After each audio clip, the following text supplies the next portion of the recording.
Bueno, agradecerle entonces a Mariano, muy buena disertación. Aparte, un profesional de primera, nos mandó un video por plan B, por el tema del horario, ¿no? Porque cuando empezamos a hablar con Mariano eran 6 horas de diferencia.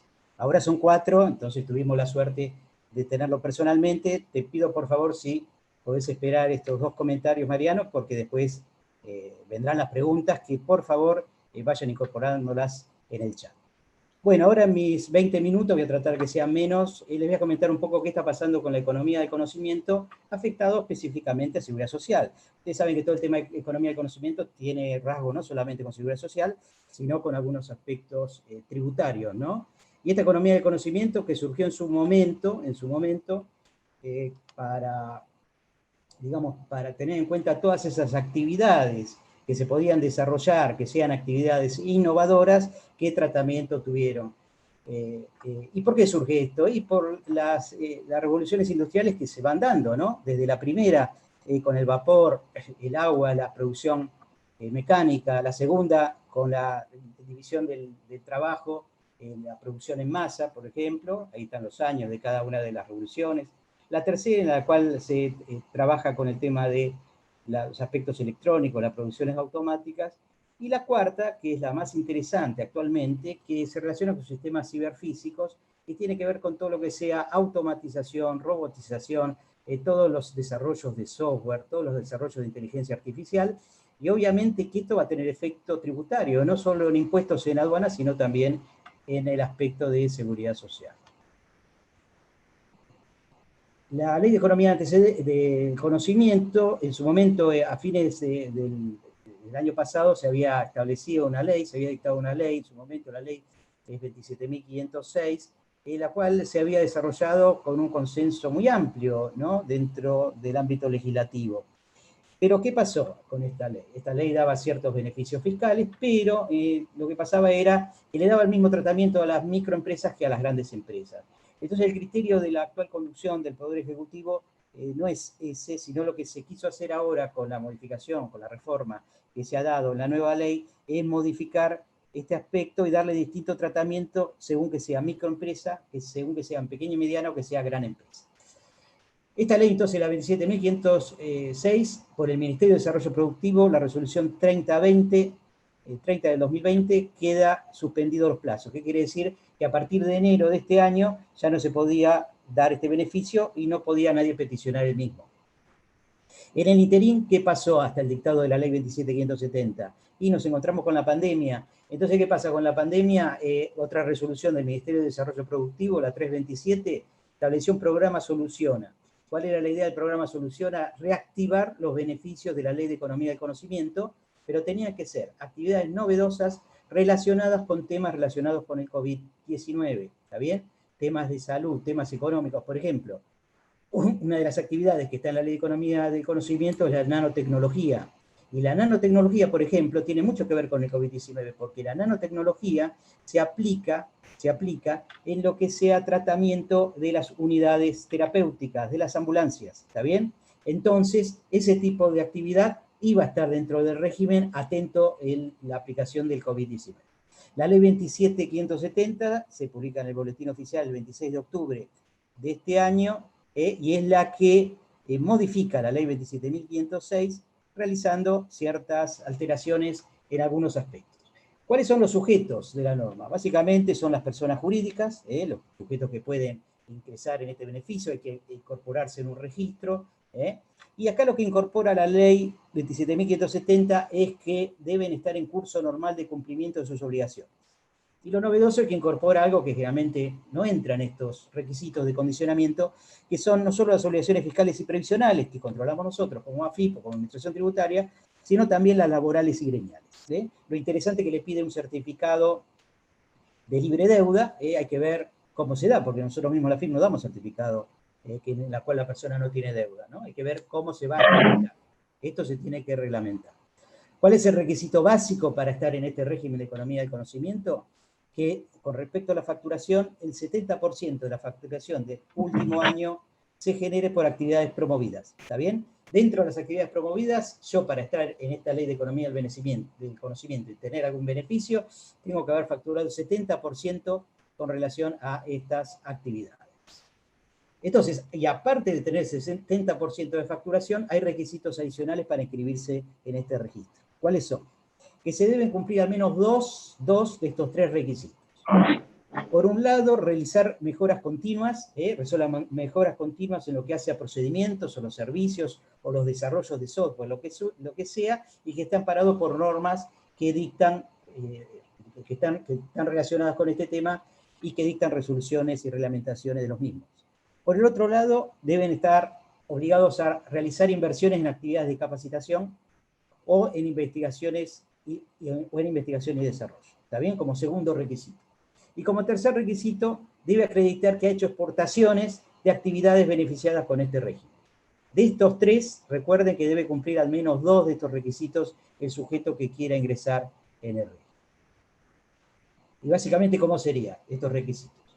Las mejoras continuas a través de ciertas normas de aplicación. Ustedes saben que las normas que aplicamos, por ejemplo, las que se aplican en forma internacional son las ISO, la International Standard Organization. Bueno, esas, la ISO 9001, por ejemplo, son normas ISO de aplicación para mejora continua. Con respecto a la capacitación, la misma puede ser para empleados o para otros destinatarios. Pero, ¿qué va a pasar con esto? A los efectos de poder incorporarse en el registro, esa capacitación, ¿qué magnitud va a tener? Con relación al como porcentual de la masa salarial que abona a sus empleados, ¿qué va a tener que ser? En el caso de ser microempresas, tiene que ser el 1%. En el caso de pequeñas y medianas empresas, el 2%, y en el supuesto de ser grandes empresas, el 5%. O sea que acá está estratificando en función de la magnitud de cada empresa y cómo está calificada según el régimen de microemprendimientos de la ley 24.467. Si hace investigación y desarrollo, ya no va a ir sobre la masa salarial, sino que va a ir sobre la facturación. ¿Y cuáles van a ser los porcentuales? Si es microempresa, el 1%, si es pequeña y mediana, el 2%, y si son grandes empresas, al 3%, ya no va a ser al 5%. Y si tiene que cumplir con el requisito de las exportaciones de bienes y servicios, estas actividades, el porcentaje de facturación va a tener que tener en cuenta que va a ser para las microempresas el 4%, para las pequeñas y medianas empresas el 10%, y para las grandes empresas va a ser del 13%. Hay una actividad que se ha incorporado, que es la exportación de servicios, que se ha detallado y que se ha incorporado en la ley 27.570, que no tiene que cumplir, por ejemplo, este requisito de exportación. Igual recuerden que todo esto está pendiente de la reglamentación, ¿no? ¿Cuáles son las actividades? Bueno, las comunes, que ya tenía la ley 27.506, software, los software dentro de los software as a service, servicios informáticos, nanotecnología, industria aeroespacial, industria 4.0, todo lo que sea inteligencia artificial, todo lo que sea robótica, audiovisuales, todos estos procedimientos, estos conceptos, estas actividades, son las actividades que en un principio están alcanzadas por la Ley de Economía del Conocimiento. ¿Qué pasa con los beneficios fiscales? Con los beneficios fiscales, ¿qué ha pasado? Se ha modificado, porque, por ejemplo, con anterioridad, la Ley 27.506 establecía un beneficio fiscal del impuesto a las ganancias del 15%. Quiere decir que la tasa iba a ser del 15%. Eso se ha dejado sin efecto. Y lo que se hace ahora con esta modificación de la ley es que se reduce el impuesto a la ganancia de la actividad promovida, sea de fuente argentina o extranjera, según los tipos de empresa. Entonces, ¿qué sucede? Para una micro y pequeña empresa, del impuesto determinado en el impuesto a las ganancias, la reducción va a ser del 60%. Para las medianas va a ser del 40%, y para las grandes empresas va a ser del 20%. ¿Está bien? O sea que ahí es un cambio drástico respecto al régimen anterior, pero recuerden que sobre el impuesto determinado estos porcentuales. Habría que hacer los números, yo interpreto que les puede dar mucho más beneficio que el anterior régimen. Con respecto al tratamiento de retenciones y percepciones en el impuesto al valor agregado, tengan en cuenta de que no van a ser sujetos pasibles, no se le va a practicar ninguna retención y percepción del IVA. Y con respecto a la estabilidad del beneficio, se establece, antes era estabilidad fiscal, pero ahora cambia, o sea, cambia lo que es estabilidad fiscal y la transforma en una estabilidad de beneficios. No sé el objeto de esto, porque si tiene el beneficio, obviamente, si lo tiene en el momento en que va adhiriendo al régimen, lo va a tener. No se lo puedo sacar el beneficio. Lo que pasa es que con la estabilidad fiscal lo que yo le daba a los sujetos era la posibilidad de que si se producía una modificación tributaria en impuestos, tasas, contribuciones a nivel nacional, provincial o municipal, esa modificación no se iba a aplicar a los sujetos mientras durara el proyecto o mientras que estuviera en el registro de esta ley. En lo que hace a seguridad social, que es el tema que nos ocupa en este panel, básicamente lo que se ha establecido es un bono de crédito fiscal de carácter intransferible. El mismo va a ser hasta el 70% de las contribuciones patronales relacionadas con los empleados que tenga esta empresa que está dentro del margen de la Ley de Economía del Conocimiento. Las contribuciones patronales que se van a considerar a los efectos de computar este 70% van a ser las que corresponden al Sistema Integrado Previsional Argentino, las que corresponden al Instituto de Servicios Sociales de Jubilados y Pensionados y las que corresponden al Fondo Nacional de Empleo. ¿Cómo se van a poder utilizar? Hasta 24 meses de la emisión para cancelar ¿qué? ¿Qué es lo que voy a poder cancelar con este bono de crédito fiscal? Voy a poder cancelar impuestos nacionales y anticipos, ¿está bien? Excepto ¿qué impuesto? El impuesto a las ganancias. O sea que voy a poder cancelar cualquier tipo de impuesto nacional, cualquier tipo de anticipo, siempre que no esté relacionado con el impuesto a las ganancias. Este bono de crédito tiene el beneficio con un límite. ¿Esto por qué? Porque tengan en cuenta que esta ley lo que está haciendo es dando un poco un parámetro de tipos de contribuyentes en función a su supuesta capacidad contributiva, y acá lo que está diciendo es que el límite es hasta 3.745 empleados, porque son 7 veces la cantidad que corresponde al sector servicios, conforme a la ley de pequeña y mediana empresa. El sector servicios, categoría 2, tiene 535 empleados, por 7 le da esta cantidad de 3.745 empleados. ¿Está bien? Los que excedan no va a tener el beneficio. Ahora, si este empleador tiene algún empleado más, va incorporando empleados, por el nuevo empleado va a poder realizar el cómputo de este bono de crédito fiscal. Este bono para el beneficiario no va a ser computable como en el impuesto a las ganancias. Esto es lo que establece esta. Y también hay un incentivo adicional. ¿En qué consiste ese incentivo adicional? Básicamente en que en vez de ser el 70% va a pasar al 80%, si se incorpora ¿qué tipos de personas? Bueno, si se incorporan a las mujeres, por ejemplo, o sea, fíjense acá lo que hablábamos ayer con Agustina y Cristina, el tema de la perspectiva de género. Este es un aspecto típico de perspectiva de género. Hay un incentivo adicional, ¿por qué? Por adoptar en mi plantel laboral mujeres en vez de hombres, ¿está bien? Entonces acá en vez de tener un 70% va a tener un 80%. Incorporaciones de mujeres, de personas travestis, transexuales y transgéneros. Ustedes ya saben, por ejemplo, no sé en otras administraciones tributarias, pero acá en nuestro país ya se ha establecido un cupo para el sector público del 1% de personas travestis, transexuales y transgénero, pero solamente en el sector público. Bueno, pues ya hay una incorporación con cupo. Ciertos profesionales con posgrado en Ingeniería, Ciencias Exactas o Naturales. El régimen anterior tenía a los doctores, los ha sacado, ha quedado con este tipo de profesionales, que se interpreta que está muy relacionado con todas estas tendencias de la economía del conocimiento.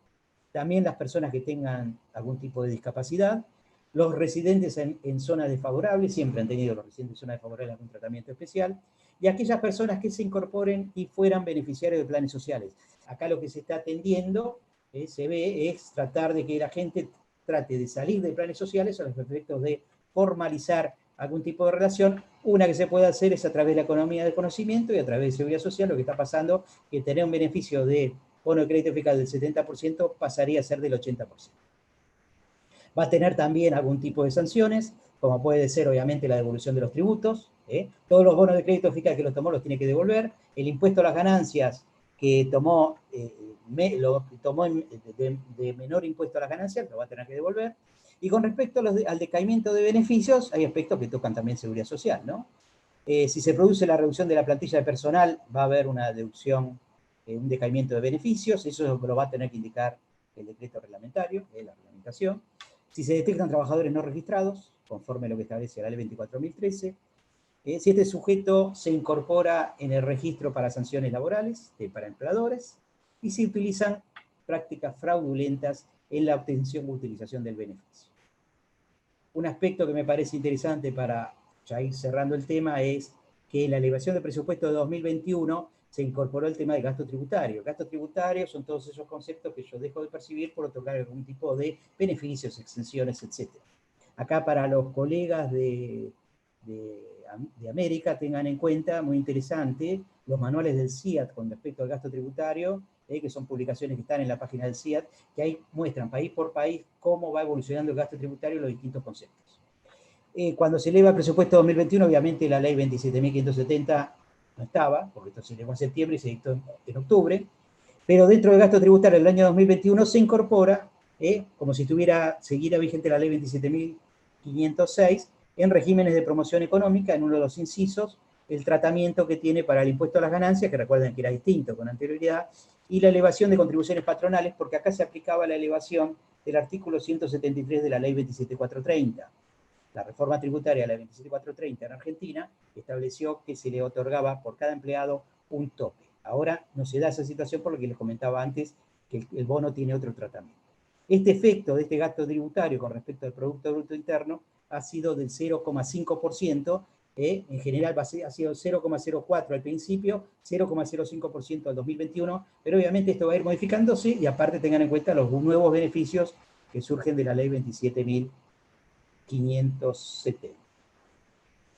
Bueno, y ya para cerrar, entonces, como comentario de cierre, ¿qué pasa con la Ley de Economía del Conocimiento? Por un lado, ya nos olvidamos de los grandes unicornios, que es lo que estaban hasta el 2019. ¿Está bien? ¿Qué pasa? Economía del conocimiento aplicado a todo tipo de contribuyente, pero segmentado. Segmentado. El tema de la estabilidad de beneficios. La estabilidad de beneficios que no es la estabilidad fiscal, ¿no? Sino que lo que se da acá es el beneficio se mantiene.